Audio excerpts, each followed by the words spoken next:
పినరాయి ఏం మాట్లాడింది తెలుసా? మీకు ఒక మాట నేను వినిపిస్తా. పినరాయి చెప్పినటువంటి మాట ఇగో. పినరాయి చెప్పినటువంటి ముచ్చడి ఇది వింటే మీరు పరేషాన్ అవుతారు.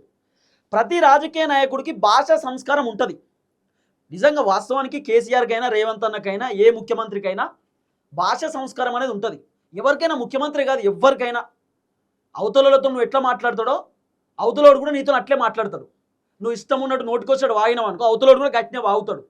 అంటే give respect and take respect అంటాం కదా. నువ్వు ఎట్లా మాట్లాడితే అవతలోడు కూడా గట్టినే, నువ్వు రియాక్షన్ ఏది ఇస్తే అవతలోడు కూడా ఆపోజిట్ రియాక్షన్ అదే వస్తుంది అంటారు కదా.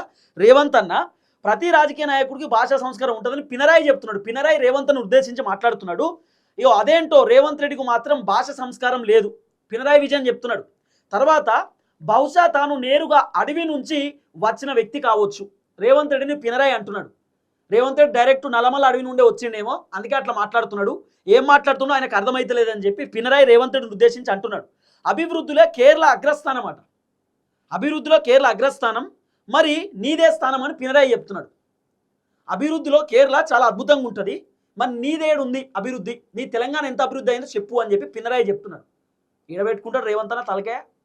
పినరాయి అడిగేటటువంటి ప్రశ్నలకు 3 లక్షల కోట్ల రూపాయలు అప్పు చేసినావు, నా మెస్సీని పట్టుకొచ్చి ఫుట్బాల్ ఆడినావు, 10 కోట్లు పెట్టినావు, ఎవరికి పనికి వచ్చేది? మెస్సీ వస్తే 5 కోట్లు పెట్టి ప్రాక్టీస్కి ఫుట్బాల్ గ్రౌండ్ కట్టించుకున్నావు, ఓ పెద్ద బంగ్లా కడుతున్నావు, ప్రగతి భవన్లో మార్పులు చేర్పులు చేపించావు, లక్షల రూపాయల కాంట్రాక్టులు పెట్టి.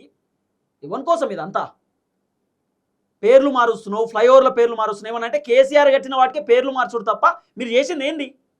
ఆఖరికి చెరువులు కూడా, చెరువులలో మొత్తం గడ్డి పేరిపోతే చెరువులో గడ్డి తీసే పరిస్థితి లేదు. హైదరాబాద్లో ఉన్నటువంటి చెరువులు, ఆ హైదరాబాద్ చెరువులు అందాలు చూడడానికి పోతారు సాయంత్రం పూట, ఏదో వాకింగ్కో లేకపోతే అక్కడికి పోతూ ఉంటారు. ఆ పార్కుల దగ్గర చెరువులు ఉంటే దాంట్లో మొత్తం గడ్డి, ఆ గడ్డి తీసే పరిస్థితి లేదు. అన్ని డైలాగులు కొట్టమంటే కొడతాడు, అన్న అద్భుతమైన డైలాగులు చెప్తాడు.